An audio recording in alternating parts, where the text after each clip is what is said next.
জগন্নাথ মন্দির উদ্বোধনের আগেই দীঘায় চাঞ্চল্য, সৈকতে যা ভেসে এলো অবিশ্বাস্য। মন্দির উদ্বোধনের আগেই দীঘায় ভাসতে ভাসতে চলে এলেন জগন্নাথ দেব। আরেকটি মিডিয়া, মন্দির উদ্বোধনের 10 দিন বাকি, সমুদ্রে ভেসে এলো জগন্নাথ দেবের মূর্তি, হইচই। মন্দির উদ্বোধনের আগেই দীঘার সমুদ্রে ভেসে এলো জগন্নাথের মূর্তি, পেছনে কোন রহস্য? রহস্য তো বিরাট, অবশ্যই অলৌকিক, অবিশ্বাস্য। মন্দির উদ্বোধনের আগেই দীঘার সমুদ্রে ভেসে এলেন জগন্নাথ দেব। বাপরে বাপ। প্রিয় দর্শক, আমি শফিকুল ইসলাম এবং আপনারা দেখছেন আরামবাগ টিভি। অবিশ্বাস্য, রহস্যজনক। এটা হচ্ছে জগন্নাথ ঘাট বলা হচ্ছে, নতুন ঘাট দেখতে পাচ্ছেন তো। সেখানে নাকি আজকে হঠাৎ করে একটা কাঠের মূর্তি জগন্নাথ দেবের ভাসতে ভাসতে ভাসতে ভাসতে ঘাটের কাছে আসতে দেখা যায়। সেটা দেখেন ওখানে যারা কাজ করছিলেন বা আরও যারা ছিলেন তারা দেখতে পেয়ে তারা তুলে আনেন। তো দেখা যায় যে জগন্নাথ দেবের মূর্তি কাঠের, একটা হাত ভাঙা কাঠের মূর্তি ভাসতে ভাসতে চলে এসছে। দীঘাতে যে জগন্নাথ মন্দিরটা করা হয়েছে সরকারি খরচ, সেটার উদ্বোধন রয়েছে 30 এপ্রিল, অক্ষয় তৃতীয়ার দিনে। 29-এ প্রাণ প্রতিষ্ঠা, 30-এ উদ্বোধন। কিসব হবে? বিরাট সব আয়োজন চলছে রাজ্য সরকারের গ্যাটের কড়ি খরচ করে। সব নাকি অনেকে যাবেন, শিল্পপতি থেকে শুরু করে, বিরাট এলাহি আয়োজন, বিরাট উদ্বোধন করা হচ্ছে। একেবারে রাম মন্দিরের উদ্বোধনকে টেক্কা দিয়ে টপকে যাওয়ার মতো একটা ব্যাপার, বিরাট একেবারে ব্যাপার। তো তার মধ্যে আবার এই বিষয় অলৌকিক ঘটনা ঘটেছে যে 1 সপ্তাহ পরে উদ্বোধন রয়েছে, তার আগে দীঘার ওখানে ভাসতে ভাসতে জগন্নাথ দেবের মূর্তি চলে এসছে। বুঝতে পারছেন? এরপর তাহলে কি বলবেন রাজ্যের মুখ্যমন্ত্রী? যখন উদ্বোধন করা হবে, যখন ভাষণটা দেবেন, কি বলবেন? কিভাবে এই জগন্নাথ দেবের জগন্নাথ মন্দিরটাকে এস্টাবলিশ করবেন গুরুত্ব সহকারে? বুঝতে পারছেন কি বলবেন? এটার সঙ্গে কিভাবে মিলিয়ে কথা বলবেন যে আমরা এমন একটা মন্দির প্রতিষ্ঠা করেছি, জগন্নাথ দেব ভাসতে ভাসতে চলে এসছেন, তার মানে এখানেই ওনার মন্দিরটা হওয়া দরকার ছিল, ঠিক জায়গায়। আমরা তার কতটা বুঝতে পেরেছি। এটাই হচ্ছে তৃণমূল কংগ্রেসের সরকার, কোথায় মন্দিরের গুরুত্ব রয়েছে সেটা আগে থেকেই বুঝতে পারে। তারপর এতটাই তার গুরুত্ব থাকে, জগন্নাথ দেবের মূর্তি ভাসতে ভাসতে চলে আসে। আরও কি বলতে পারেন মুখ্যমন্ত্রী? দর্শক নিশ্চয়ই আপনারা আন্দাজ করে বলতে পারেন, আপনারা বলবেন যে কি বলতে পারেন এই ঘটনাকে কেন্দ্র করে, এটাকে লিঙ্ক করে। আপনারা তো মোটামুটি বুঝতে পারেন যে মুখ্যমন্ত্রী কোন পথে, কীভাবে ব্যাখ্যা দেন, কীভাবে ক্রেডিট নেওয়ার চেষ্টা করেন, এই ধরনের ঘটনাকে কীভাবে এস্টাবলিশ করার চেষ্টা করেন। আপনারা তো বুঝতে পারেন। বলুন তো কমেন্টে কি বলতে পারেন এটা নিয়ে। যখন উদ্বোধন করা হবে, উদ্বোধনের আগেই না বলে দেন প্রেসের সামনে কোনো একদিন। কিন্তু কি ব্যাপারটা হলো? এতটাই গুরুত্বপূর্ণ জগন্নাথ দেবের মন্দির। আমি তো বলে এসছি, এখনও কোথাও সেটাই বিশ্বাস করি যে জগন্নাথ মন্দির যেটা হয়েছে, জগন্নাথ দেব ওখানে থাকতে পারেন না, ওখানে জগন্নাথ দেব থাকতে পারেন না। দেখতে হয়তো মন্দিরের মতো করা হয়েছে, বিরাট করে সরকারি খরচ করে, যা ইচ্ছা তাইভাবে বানানো হয়েছে। যা ইচ্ছা তাই বলতে যা ইচ্ছা তাইভাবে খরচ করে বানানো হয়েছে, কিন্তু ওটা জগন্নাথ মন্দির হতে পারে না, জগন্নাথ দেব থাকতে পারেন না ওখানে। কারণ ওই যে মন্দিরটা তৈরি করা হয়েছে, ওটা হচ্ছে জনগণের সঙ্গে প্রতারণা করে, সরকারের একটা প্রতারণা। কেন বলছি কথাটা? কারণ ওটা মন্দির তৈরি হওয়ার কথা না। ওটা মন্দির তৈরি করার জন্য টাকাটা তোলা হয়নি সরকারি কোষাগার থেকে। ওটা বলা হয়েছে একটা কালচারাল সেন্টার, একটা কালচারাল সেন্টার গড়ার জন্য টেন্ডার করে টাকাটা তোলা হয়েছে। কারণ কোনো মন্দির মসজিদ করার জন্য টাকা তোলা যায় না সরকারি কোষাগার থেকে। সেই জন্যে কারচুপি করে ওটাকে কালচারাল সেন্টার করব বলে টাকা তুলে মন্দির বানানো হয়েছে। এইরকম কারচুপি বহু হয়েছে।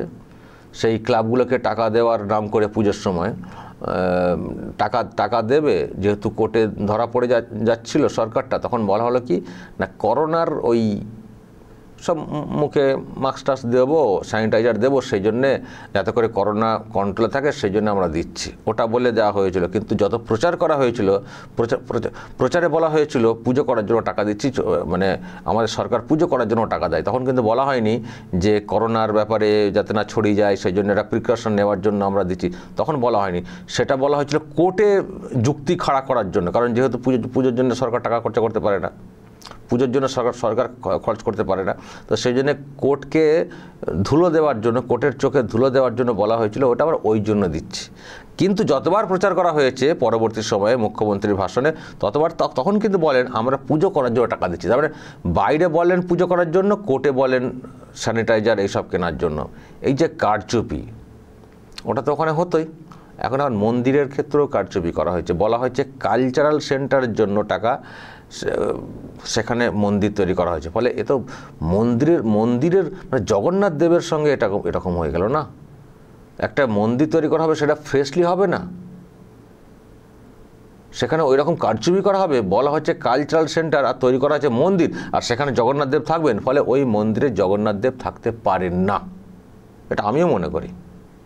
যারা সত্যিই বিশ্বাস করেন আপনারা ভাবুন তো, এটা কারচুপি না? এখানে কোনোদিন জগন্নাথ দেব থাকতে পারবেন? আবার ভাসতে মূর্তি চলে এলো। এটা সত্যিই খুবই রহস্যের যে কী করে এটা সম্ভব, কোন জায়গা থেকে এই মূর্তিটা ছাড়া হয়েছিল যে ঠিক জগন্নাথ দেব ঘাটের সামনেই এসে উঠে পড়ল। এবার এটা একটা কাহিনী হিসেবে দেখবেন, একটা আধ্যাত্মিক কাহিনী হিসেবে এবার রচনা করে দেওয়া হবে এই মন্দিরের সঙ্গে। এই মন্দিরে এক অলৌকিক ঘটনা ঘটেছিল, এই মন্দির যখন উদ্বোধন করা হবে, যখন তোড়জোড় চলছে, ঘাট তৈরি হচ্ছে, তারপরেই এক সপ্তাহ আগেই সেই ঘাটেতে এসে হাজির হলো জগন্নাথ দেবের কাঠের মন্দির। এই হচ্ছে সেই মন্দির, ওটাকে আমাদের রাখার জন্য হয়তো একটা ভালো সংরক্ষণের মতো একটা কিছু করা হবে নিশ্চয়ই। এই হচ্ছে সেই ঐতিহাসিক ব্যাপার, পৌরাণিক কাহিনী বলে দেখবেন কীরকম কাহিনী সেট করা হবে। পারেনও বটে দর্শক, পারেনও বটে। ঠিক কোন জায়গা থেকে, মানে মাপজোপ ভাবুন, ঠিক কোন জায়গা থেকে এটাকে ভাসালে ঠিক ঘাটের কাছে এসে উঠবে, কোন দিক দিয়ে হাওয়ার ঠেল মারলে, ঢেউয়ের ঠেল মারলে উঠবে, মানে বুঝতে পারছেন কি ক্যালকুলেশন। যে মন্দিরে জগন্নাথ দেব থাকতে পারেন না, জগন্নাথের মূর্তি ভেসে ভেসে আসবে, এটা হতে পারে? আধ্যাত্মিক জায়গা থেকে কখনো এটা হতে পারে? যদি না ম্যানিপুলেট করা থাকে, বা এটাকে জাস্ট এস্টাবলিশ করার জন্য যদি না কোনো একটা প্ল্যান করা থাকে, একটা ছক কষা থাকে, এটা হতে পারে কখনো? হচ্ছেটা কি? আমি শুধু ভাবছি হচ্ছেটা কি? এই জগন্নাথ মন্দিরকে নিয়ে কি মার্কেটিংটা চলছে, যাচ্ছে তাই তো, যা ইচ্ছা তাই চলছে, ছেলে খেলা চলছে, ছেলে মানুষে চলছে। একটা মানে জগন্নাথ মন্দির, জগন্নাথ দেব, তার সম্পর্কে, মন্দির সম্পর্কে একটা আধ্যাত্মিক একটা বিশ্বাস আছে, এখন সেটাকে নিয়ে জাস্ট ছেলে খেলা চলছে, নিজেদের মানে বিষয়টাকে এস্টাবলিশ করার জন্য জাস্ট একটা ছেলে খেলা চলছে। দেবতা নিয়ে জাস্ট একটা হাসি ঠাট্টা মজাকের জায়গায় চলে এসছে, তামাশার জায়গায় চলে এসছে বিষয়টা। কি চলছে এটা? কিছু একটা হলেই আমাদের অলৌকিক ধরে নিয়ে আমাকে কাহিনীর মধ্যে ঢুকে পড়তে হবে। এগুলো বুঝতে পারা যাচ্ছে না যে কোথায় কি হচ্ছে এগুলো। ওই মন্দিরে জগন্নাথ দেব থাকতে পারেন কখনো? সরকারি টাকা প্রতারণা করে সেটা সেই টাকা মন্দির বানানো হয়েছে, কেন মানুষের টাকা ছিল না? যদি সত্যি ওখানে একটা জগন্নাথ মন্দির তৈরি করার কথা ছিল, মানুষের কাছ থেকে চাঁদা আদায় করে তৈরি করা যেত না? কেন এটা সরকারের সঙ্গে প্রতারণা করা হয়েছে, বলা হয়েছে করা হয়েছে মন্দির? রাম মন্দির যে এত বড় একটা মন্দির তৈরি হয়েছে, ওটা তো কোনো সরকারের টাকাতে হয়নি, মানুষ চাঁদা দিয়েছেন, যারা ভক্ত আছেন তারা চাঁদা দিয়েছেন, একটা ট্রাস্ট গঠন করে চাঁদা তুলে সেই মন্দির তৈরি করা হয়েছে। তো অত বড় রাম মন্দির যদি তৈরি হতে পারে, একটা জগন্নাথ মন্দির মানুষের কাছ থেকে চাঁদা তুলে তৈরি করা যেত না? সরকার টাকা খরচা করে আপনারা মন্দির তৈরি করেছেন, এটা করা যায়? সরকার টাকা মানে জনগণের সবার টাকা, আপনি একটা অংশের, সবাই তো আর জগন্নাথ দেবের বিশ্বাসী না, তো তাদের জন্য আপনি সব মানুষের টাকা নিয়ে কেন মন্দির করবেন? একটা সরকার মানে সব ধর্ম বর্ণ গোষ্ঠীর সরকার হয়, সবার টাকাতে একটা সরকারের ফান্ড হয়, তো সেই ফান্ডে আপনি একটা মন্দির তৈরি করবেন, যে মন্দিরে হয়তো ওই যেসব মানুষের টাকা আছে সব মানুষের বিশ্বাস নেই, তাহলে তাদের টাকা দিয়ে আপনি কেন মন্দির তৈরি করবেন? বা যদি পরবর্তী সময় কোনো একটা মসজিদ তৈরি করেন সেটাও অন্যায় হবে, কারণ মসজিদ তৈরি করতে গেলে সরকারি কোষাগার থেকে মানে সবার টাকা সেই সরকারি কোষাগারে, তাহলে মসজিদ তখন তৈরি করবেন নিশ্চয়ই মসজিদে ওই সবার বিশ্বাস থাকবে না, তাহলে তার টাকায় আপনি কেন মসজিদ তৈরি করবেন তার অনুমতি না নিয়ে? অনুমতি নিয়েছেন যে সরকারি টাকা খরচা করে আমি একটা মন্দির তৈরি করব? অনুমতি নিয়েছেন? অন্যান্য ধর্মের লোকেরা অনুমতি নিয়েছেন তারা তৈরি করতে টাকা দেবেন, সবাই স্বেচ্ছায় টাকা দেবেন? যেমন মন্দিরের জন্য কেউ সবাই দেবেন না, কারণ কারো না কারো নিশ্চয়ই আপত্তি থাকবে, কিন্তু আপনার একজনের আপত্তি থাকলেও কেন নেবেন কেন?